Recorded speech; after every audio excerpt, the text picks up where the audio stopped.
छो तोहर 16 के उमरिया छोड़ा हा सबके खराब छे नजरिया चढ़ल छो तोहर 16 के उमरिया छोड़ा हा सबके खराब छे नजरिया दोसर के आगा तू लगवा न ठीका दोसर के आगा तू लगवा न ठीका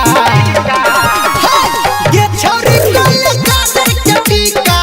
ये छोरी कोले काजर के टीका म्यूजिक बाय ऋतिक रेस मां गायत्री रिकॉर्डिंग स्टूडियो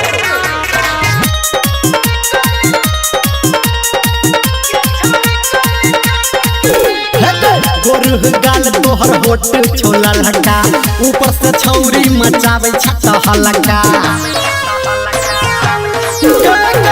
गोरु गाल तोहर होट छोला लगा ऊपर से छौरी मचावे छत्ता हलका कहो धर्मेंद्र पिन्ह जानी के सीका कहो चौके सब पिन्ह जानी के सीका